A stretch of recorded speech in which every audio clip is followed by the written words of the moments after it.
he fell as far as he did in the draft. Now, was it the best draft class ever? No, but the dude can play. He has a real NBA skill set. In fact, Dalton Knecht set the record for Lakers rookie threes made in a game with 9. Think about how deep Lakers history is and how many talented players have come through. Dalton Knecht set the record for threes made in a game as a rookie. That's pretty damn impressive. He's a very, very talented player, can certainly shoot the ball, can score, is a 3-level scorer. Worth seeing him thrown in a lot of trade packages, the hypothetical deals that get put out there consistently, I think in part because the Lakers already traded him once. They traded him for Mark Williams and then ultimately didn't wind up going through with that deal. Hello everyone, let's have more news about the Lakers, but first don't forget to subscribe to the channel and leave a like.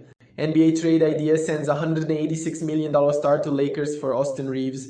Despite making a move for young superstar Luka Doncic at the trade deadline, the Los Angeles Lakers fell far short of expectations in this year's playoffs. Led by Doncic and LeBron James, the Lakers still lost to the Minnesota Timberwolves in the first round. After trading away Anthony Davis to acquire Doncic, the Lakers had a gaping hole in their front court that ultimately cost them their season, and now their off-season priority is obvious. The Lakers desperately need a new center, and they are reportedly willing to part ways with rising star guard Austin Reeves to get there. The Lakers will reportedly only trade away Austin Reeves if it is for a star big man, per Los Angeles Times' Dan Wojcik. Austin Reeves is not viewed as untradeable because almost no one in the NBA is untradeable. But if the Lakers are going to trade him for a center, they're going to want one that is foundationally important. A build-around type and not a fill-in toward the obvious need they have at center and will need to address in other ways, Wojcik wrote. There are not many elite big men on the market, but if they are looking for a star to put alongside Doncic and James, they could look within the division. Sacramento Kings star Domantas Sabonis could be on the market this offseason with new general manager Scott Perry leading the franchise, and the Lakers could be a potential buyer for the 3-time All-Star. In this blockbuster trade idea, the Kings send Sabonis to the Lakers for Reeves and a handful of valuable assets. Los Angeles Lakers receive Domantas Sabonis, Devin Carter. Sacramento Kings receive Austin Reeves, Rui Hachimura, Dorian Finney-Smith 2031 unprotected first-round pick. In this deal, the Kings walk away with the 26-year-old Lakers god who took his game to the next level this season. In his 4th year, Reeves averaged 20.2 points, 4.5 rebounds, 5.8 assists, and 1.1 steals per game with 46.0, 37.7, 87.7 shooting splits. Along with Reeves, the Kings would receive 2 valuable wing defenders in Rui Hachimura and Dorian Finney-Smith. New GM Scott Perry has made it a priority to add length and athleticism on the perimeter this offseason, and this trade would give him that along with a valuable playmaker in Reeves. Sabonis may not be the exact center the Lakers are looking for, but the 2-time All-NBA big man is a proven star in this league and could be a great piece alongside Doncic and James. This season, Sabonis averaged 19.1 points, 13.9 rebounds, and 6.0 assists per game with 59.0, 41.7, 75.4 shooting splits.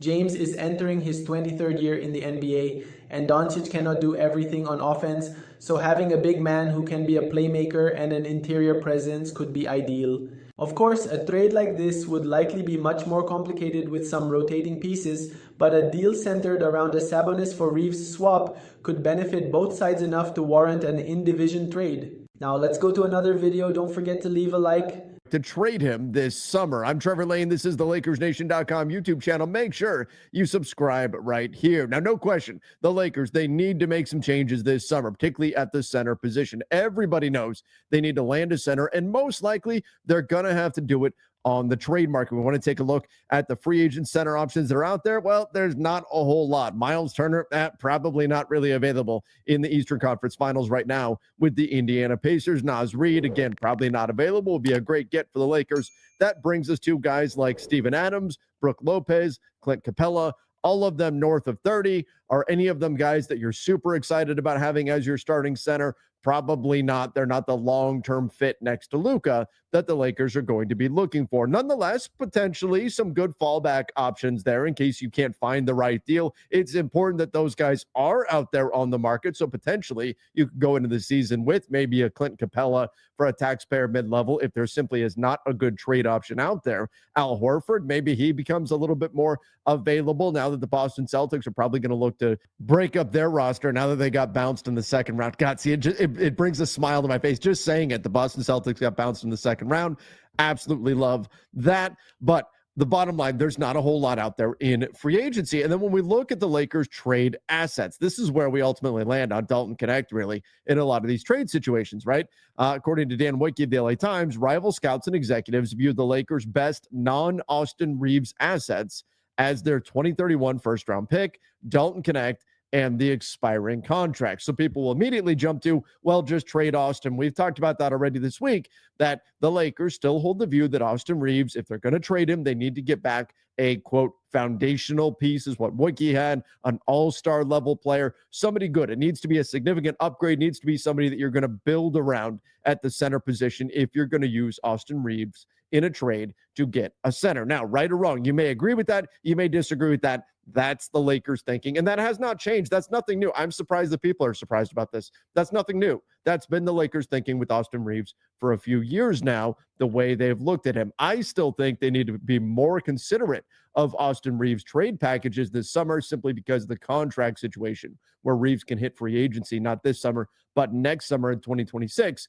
as he looks to cash in on a new deal. But again, he could also just leave the Lakers. That's dangerous, and that's why I think the Lakers have to be more open than they've been in the past to trade opportunities. But nonetheless, right now, word is that they're not strongly considering Austin Reeves trades unless they're bringing in an all-star or foundational level piece. So that brings us back to Dalton Connect, the 2031 first-round pick, and the expiring contracts. And the expiring contracts that we're talking about Maxi Kleber, we're talking about primarily Gabe Vincent. Those are the pieces that we're looking at as expiring contracts for the Lakers. Rui Hachimura, also an expiring contract, but I think the Lakers will prioritize keeping Rui over keeping Gabe Vincent or Maxi Kleber right now. So that's something to consider as well. You do have that $18 million expiring contract for Rui Hachimura. Dorian Finney-Smith could be an expiring if he picks up his player option, but we don't know exactly where that's going to go just yet. The Lakers can also extend him. They can also extend Rui. They'll offer an extension to Austin Reeves. Maxi and Gabe are both extension eligible as well, but I believe the Lakers will keep those two as trade chips and as expiring contracts. But Dalton Connect is a name that frequently gets thrown into trades, and I don't know that we should be so quick to move on from the hot shooting young player. You know, he's was a 17th pick last year in the draft, and the Lakers were ecstatic that they got him for a reason. It was a shock that he fell as far as he did in the draft. Now, was it the best draft class ever? No, but the dude can play. He has a real NBA skill set. In fact, Dalton Connect set the record for Lakers rookie threes made in a game with 9. Think about how deep Lakers history is and how many talented players have come through. Dalton Connect set the record for threes made in a game as a rookie. That's pretty damn impressive. He's a very, very talented player, can certainly shoot the ball, can score, is a 3-level scorer. Worth seeing him thrown in a lot of trade packages, the hypothetical deals that get put out there consistently, I think in part because the Lakers already traded him once. They traded him for Mark Williams and then ultimately didn't wind up going through with that deal, and Connect made his way back to LA. But that doesn't mean that the Lakers don't value him or shouldn't value him. They thought they were getting their starting center for the next 5 years plus in Mark Williams. And then obviously things came up in the medicals. I frankly thought they overpaid on the deal to get Mark Williams, but things came up in his physical and the trade got rescinded. But Dalton Connect is still a valuable player. He is far from being a throw-in. And people will also point to, well, he didn't play in the playoffs. And if he can't play in the playoffs, then what good is he? And that's where I would remind people that players are not static. Players are not just what they are forever. Players grow, players develop, players change. Look at former Laker and current Mavs head coach Jason Kidd. When he came into the NBA, he was a non-shooter, could not shoot the three. Wasn't his thing, wasn't what he did. By the end of his career, that's all he did on the offensive end, aside from, of course, pass the ball, was shoot their games. They grow, they develop over time, especially when we're talking about young players, rookies. So it's not out of the question for Dalton Connect's defensive deficiencies to improve. In fact, I would expect that Dalton Knecht will get better on the defensive side of the ball. Now, will he ever be a true plus defensive player?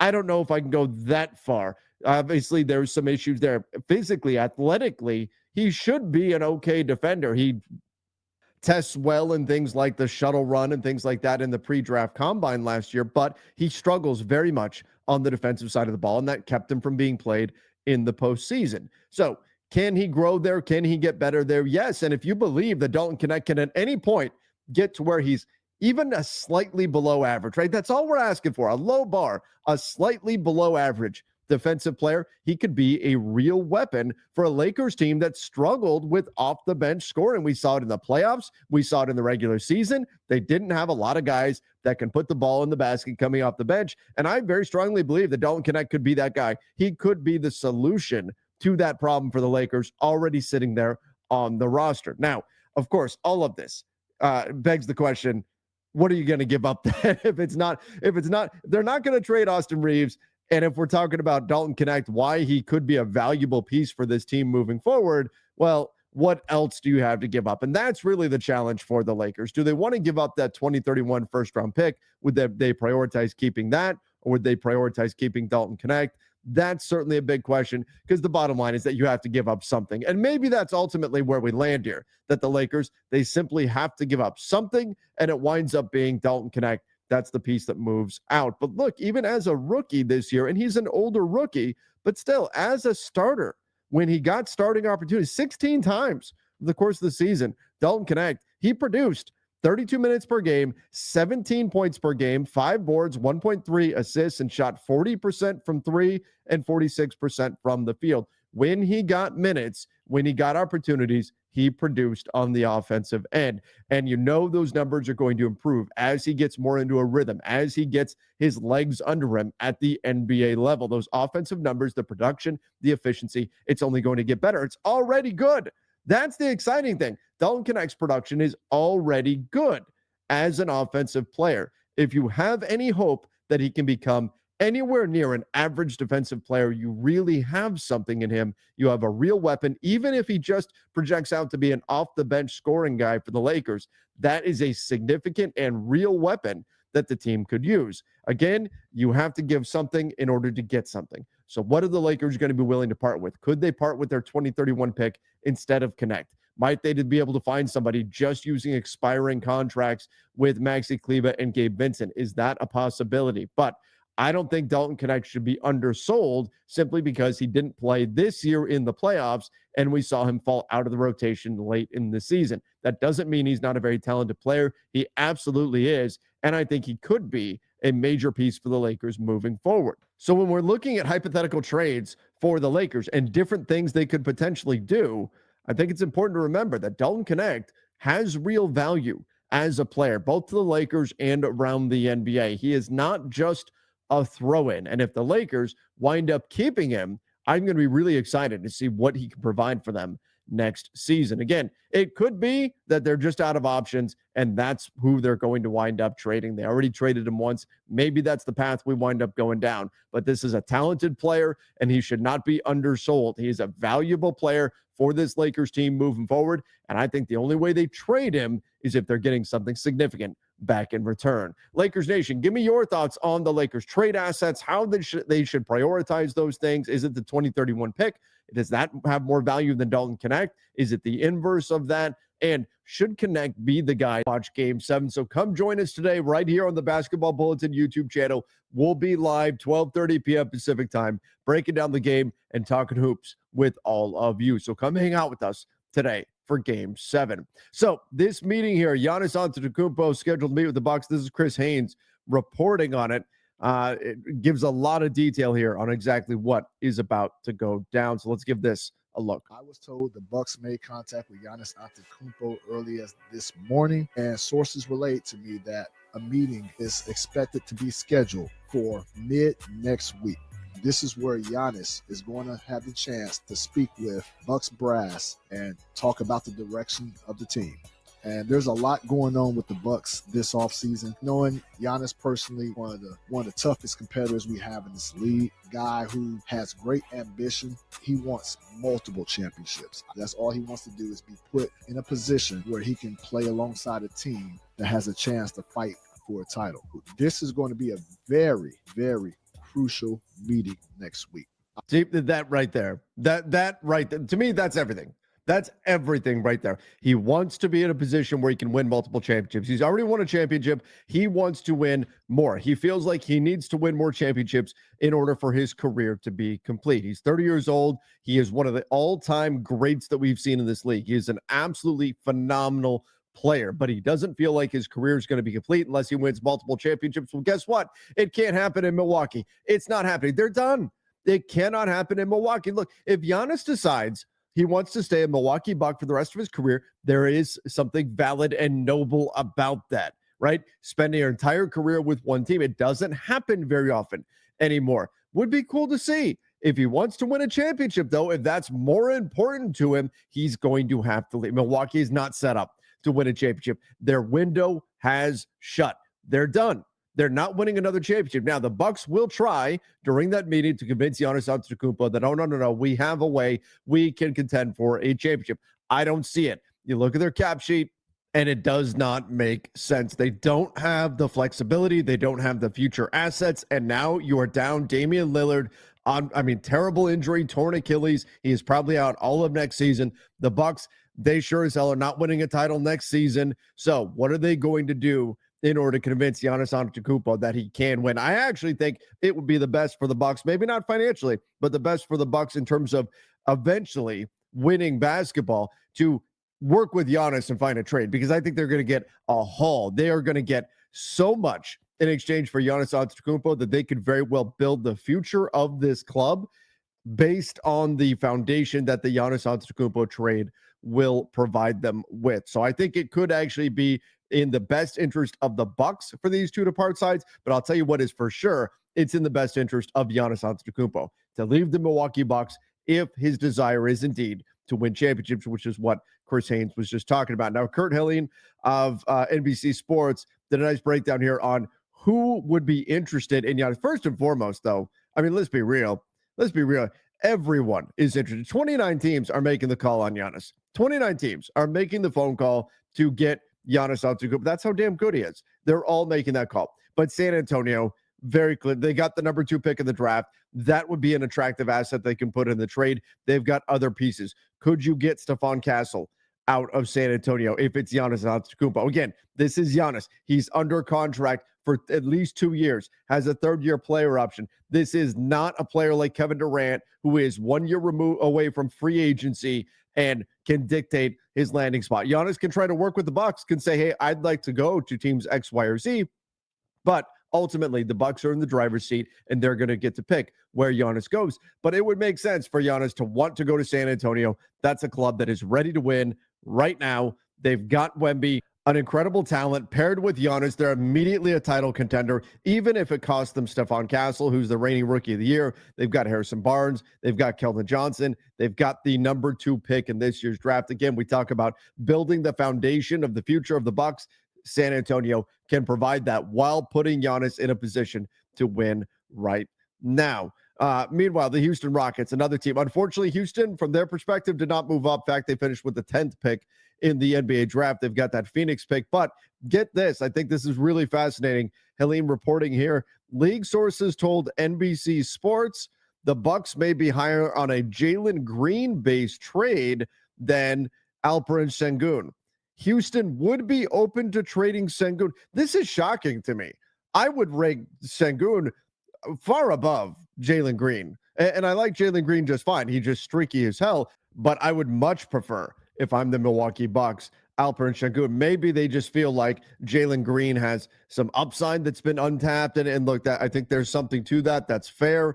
But nonetheless, I think Sengun is in a different tier, certainly, than Jalen Green right now. But nonetheless, this is a report that the Bucks may be higher on a Jalen Green-based trade. Now, maybe that's because there's other pieces that would be coming in a Jalen Green-based trade that would not also be included in a trade based around somebody like Alperen Şengün, though those conversations probably have not really been had in great detail at this point when we've yet to get Giannis officially asking out of Milwaukee, which again could be happening middle of this week. Jabari Smith Jr. likely to be part of any deal, and the Rockets have a lot of future first-round picks, including Phoenix picks. That's where, look, right now, a lot of teams would like to be in the business of shorting the future of the Phoenix Suns. That franchise is a mess and doesn't look like they have a very bright future. So those picks are extremely valuable. Now, could the Houston Rockets beat an offer presented by the San Antonio Spurs?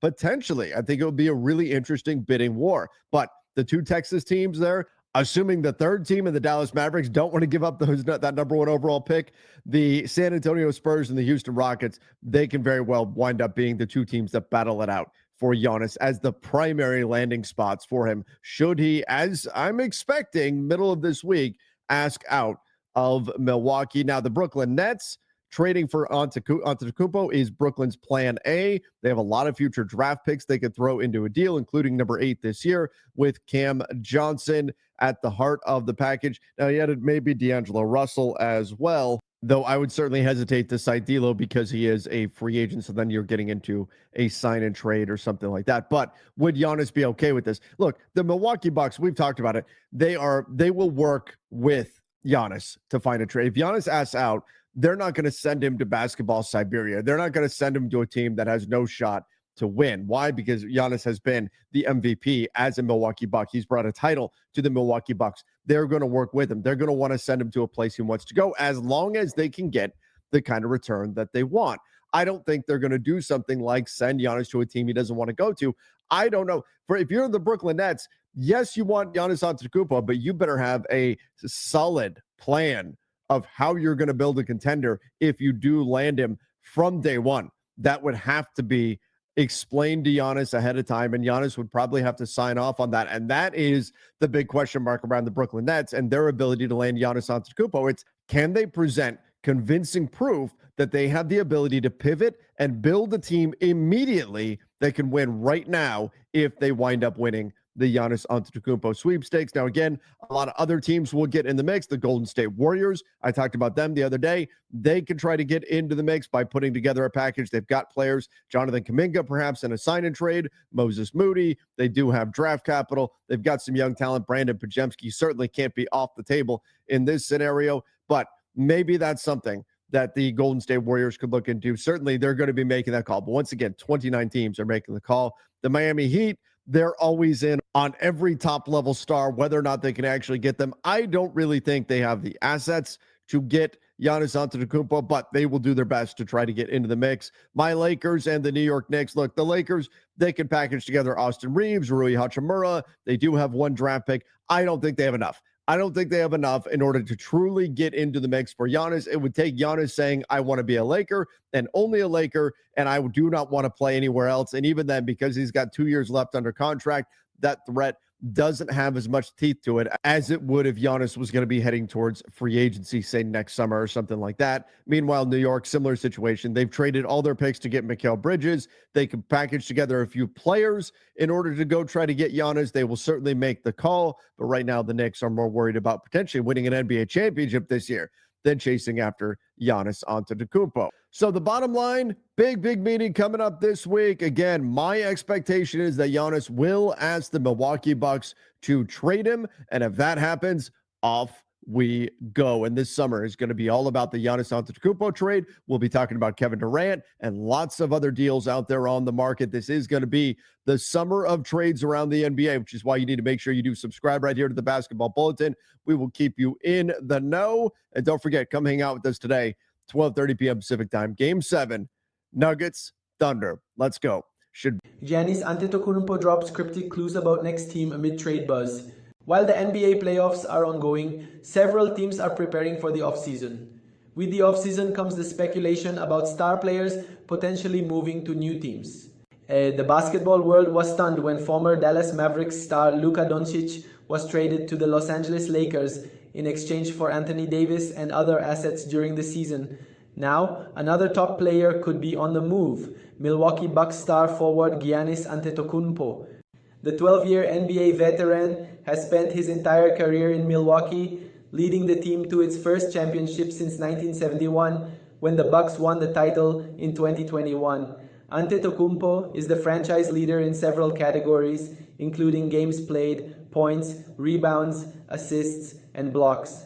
According to a report by ESPN's Shams Charania, following another early playoff exit for Giannis Antetokounmpo and the Bucks, the star is considering potential teams that might be a better fit for him outside of Milwaukee. This has sparked speculation about where he could end up next season. Antetokounmpo further fueled these rumors during a Q&A session on X.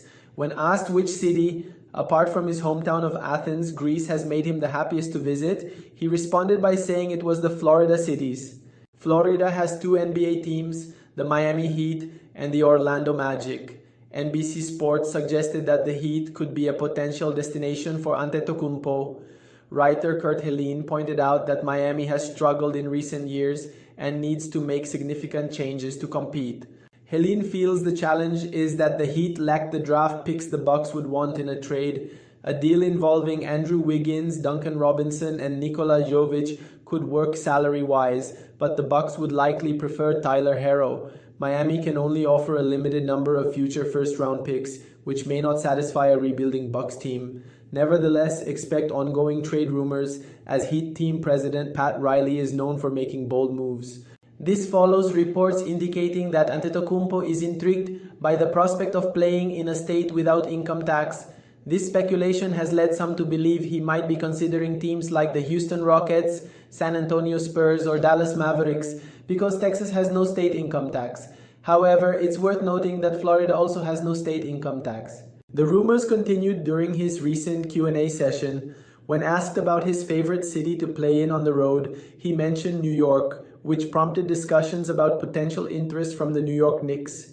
Helene compared the Knicks to the Los Angeles Lakers as potential landing spots for Antetokounmpo, noting both teams lack the necessary picks and players for a trade. The Lakers can offer Austin Reeves, Rui Hachimura, plus other smaller salaried players and might need a third team, but they only have one tradable first-round pick. Similarly, the Knicks, having traded away their picks in the Mikal Bridges deal, cannot offer anything appealing to the Bucks. A possible trade involving OG Anunoby and others wouldn't provide the young talent or picks Milwaukee desires.